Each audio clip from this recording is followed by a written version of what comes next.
Christopher, Sébastien, Emmanuel, vous venez nous rejoindre, s'il vous plaît. Entre le monde de la sagesse et le monde des affaires, qu'est-ce qui a bien pu vous arriver pour vous inspirer à devenir ça? Artisan bâtisseur de ponts. Mon rapport à la sagesse, en fait, c'est que j'ai failli mourir de ne pas en avoir assez. C'était il y a 15 ans. En fait, ma vie aurait pu se terminer à cette époque, il y a 15 ans, sur des pentes en haute montagne, en fait, sur des pentes de neige et de glace. Ma vie à l'époque, pouvait se résumer par un motto comme toujours plus haut, plus fort, plus loin, donc apprendre dans les plus grandes écoles, bâtir la carrière la plus audacieuse et puis gravir les montagnes les plus hautes et les plus difficiles. Et donc j'ai failli laisser ma peau en fait. Et c'est suite à plusieurs accidents en haute montagne que j'ai eu la chance, où je me suis mis plutôt en recherche de maîtres de sagesse qui pouvaient m'offrir un autre regard sur la vie. Alors j'en ai rencontré par des lectures, j'ai eu la chance de rencontrer en personne.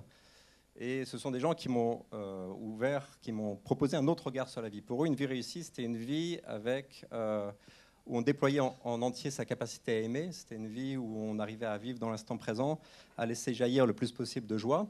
Et voilà, c'était un message complètement différent de ce à quoi j'étais habitué. Cet enseignement qu'ils m'ont transmis, que je résumerai par ce geste-là, un geste de retour à soi-même, de ralentir, de s'écouter soi-même, je ne l'ai pas vraiment mis en pratique à l'époque. Et je suis reparti sur un autre geste que je connaissais beaucoup mieux, qui m'avait été appris dans mon école de commerce. D'ailleurs, c'est plus ce geste-là. Voilà, c'est fixer des objectifs, mettre tout en œuvre pour y arriver en équipe. J'aimais profondément l'entreprise. J'aime toujours l'entreprise, d'ailleurs. J'aime cette communauté humaine où on met tout en œuvre, voilà, collectivement pour faire des choses ensemble. Mais pour moi, c'était un geste aussi beaucoup plus tranchant. Donc voilà, pendant mon parcours, en fait, depuis 15 ans, et c'est pour ça que j'aime beaucoup cette image de bâtisseur de pont, ça a été de naviguer au début d'une façon un peu frénétique entre ces deux mondes, ce monde de la sagesse, où j'allais souvent me ressourcer, chez les moines en particulier, bien que je n'étais pas croyant au sens traditionnel, où à chaque fois je sentais la beauté et la puissance de ce geste, de retour à moi-même, et puis ensuite repartir dans l'action avec le plus d'efficacité possible. Et si on essayait de le faire, ce geste? Pourquoi pas? Allez, bah oui, je tiens. Mais quand je dis nous, c'est pas moi. Hein. Tous ensemble, vous voulez dire? Oui, tous ensemble. Ah bon, voilà, mais oui. Alors vous êtes invités, hein, c'est une bonne idée. Alors, je vous invite déjà à le... Pardon. Alors attention, vous voyez, ça illustre. Il peut y avoir des dégâts collatéraux. Voilà. Donc, c'est une bonne idée. Alors, je vous invite déjà à faire ce geste d'ouverture. C'est un geste aussi d'acceptation. Je crois que c'est Dominique qui a parlé d'acceptation tout à l'heure, de voilà, accepter ce qui se présente. Et ensuite, progressivement, ramener les mains vers votre centre. En fait, parfois on appelle vers le cœur ou vers le souffle aussi, en prenant conscience de votre respiration.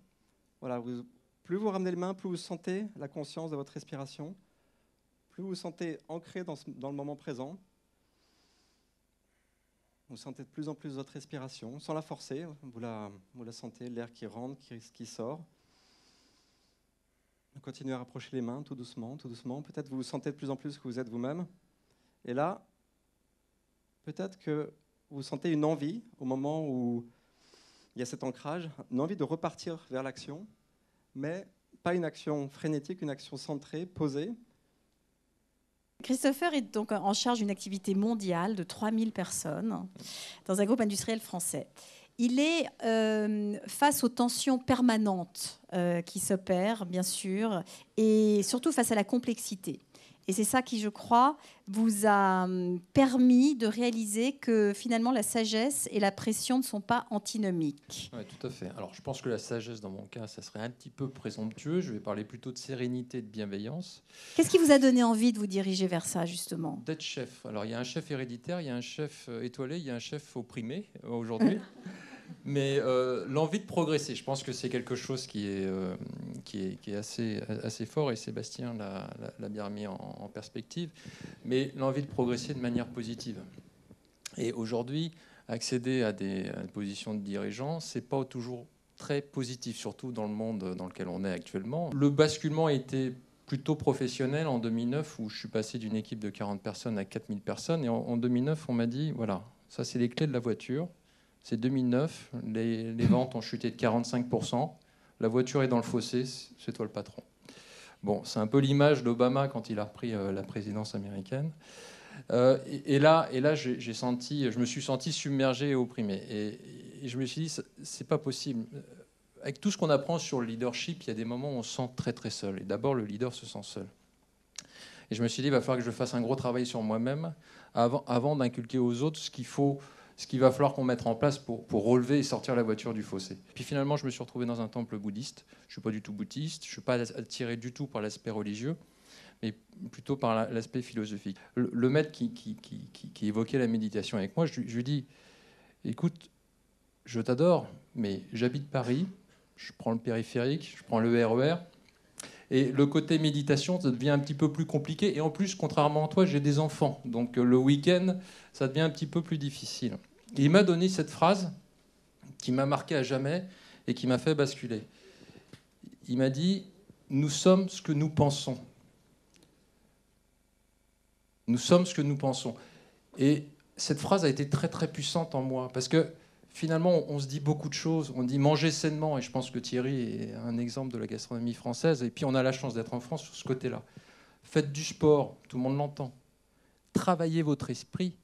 Pour moi, c'est un sujet beaucoup plus novateur et important.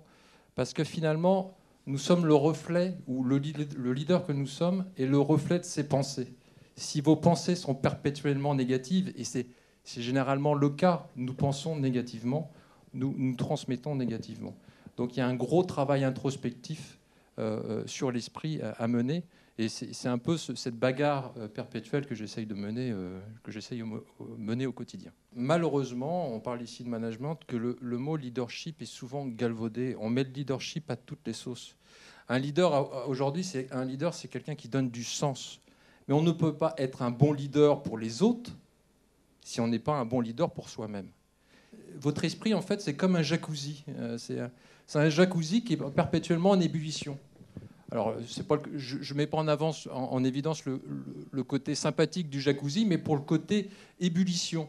Et finalement, vous ne voyez pas le fond de la piscine. Vous ne voyez pas la clarté, vous n'avez pas la vision.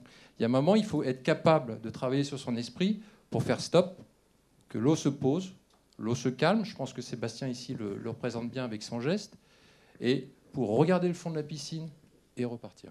Je suis ravi parce que la sagesse, c'est vraiment pas un sujet de notre société. Et moi, j'y ai consacré ma vie, disons, à l'adolescence, à partir du moment où j'ai voulu me consacrer à la philosophie. Alors, comment j'y suis venu là ? Pas par des accidents de la vie, même si j'en ai récupéré à un certain moment et un certain nombre, et très tôt. Mais la première chose, c'était la religion. Ma mère m'a mis au caté, ce dont j'avais aucune envie, dont j'ai été très vite libéré, parce que le prêtre lui a dit, écoutez, il n'arrête pas de me poser des questions, reprenez-le. Ce qui m'a permis de commencer un sport et d'oublier définitivement le catéchisme. Mais les questions étaient là. L'enracinement quand même dans la philosophie et dans la sagesse, c'est la religion. C'est un désir d'absolu que j'ai pas trouvé dans la religion et que je suis allé chercher dans la philosophie, comme toi, tu es allé chercher dans le bouddhisme une réponse qui n'était pas religieuse. Être sage, c'est, comme dit Comte Sponville, que j'ai eu comme prof, c'est vivre sa pensée, penser sa vie. Il faut donc qu'il y ait une harmonie. J'ai entendu cette idée d'équilibre, d'assiette de l'âme, pour ceux qui font de l'équitation dans le jacuzzi de la pensée, comme le disait mon voisin. Il y a cette idée qu'on recherche un équilibre, l'ataraxie chez les uns, l'apathie chez les autres, se libérer des passions, enfin arriver à trouver l'équilibre. Il est évident que le rapport entre la sagesse et l'entreprise, il est sinon antinomique, du moins problématique, et c'est pour ça que je suis heureux d'être là. J'ai trouvé la sagesse, puisque je ne l'ai pas trouvée à la Sorbonne, ni dans les facs où je suis allé errer. Je l'ai trouvée chez les Indiens. Alors pas les Algonquins, parce que je ne te connaissais pas, Dominique, mais je suis allé par exemple l'été dernier au Panama chez les Kuna. Et là, j'ai passé 3 jours à discuter avec des sages. Mais vraiment, j'ai fait que ça, sur une chaise un peu pourrie, au bord des Caraïbes. C'était fabuleux, je suis rentré complètement malade, mais j'étais guéri. J'étais guéri d'une chose, c'est de me dire, j'enseigne la philosophie et en fait, je ne peux pas l'enseigner parce que c'est totalement antinomique. D'ailleurs, j'ai un livre, alors je vous donne le titre, c'est un scoop, mais le portrait du philosophe en gourou et en chef de secte. Parce que ce que je fais avec les élèves, c'est tout simplement l'impossibilité de les rendre sages. J'étais au Brésil pendant 7 ans, donc j'allais régulièrement voir ce que vivaient les Indiens. Et là, il y a une harmonie entre le groupe et la nature, entre l'homme et le groupe, et nous, on est sans arrêt dans la scission. Et le management par la peur qui était évoqué tout à l'heure, c'est une vraie réalité. Moi, j'ai écrit un livre là-dessus pour montrer que la gentillesse pouvait être un concept opératoire dans le management, dans l'entreprise, pour transformer ce salarié en gentil. le gentleman en manager et le chef d'entreprise en gentilhomme, et faire de l'entreprise une gentilhommière. Je vous ai vendu le tout, un one-shot.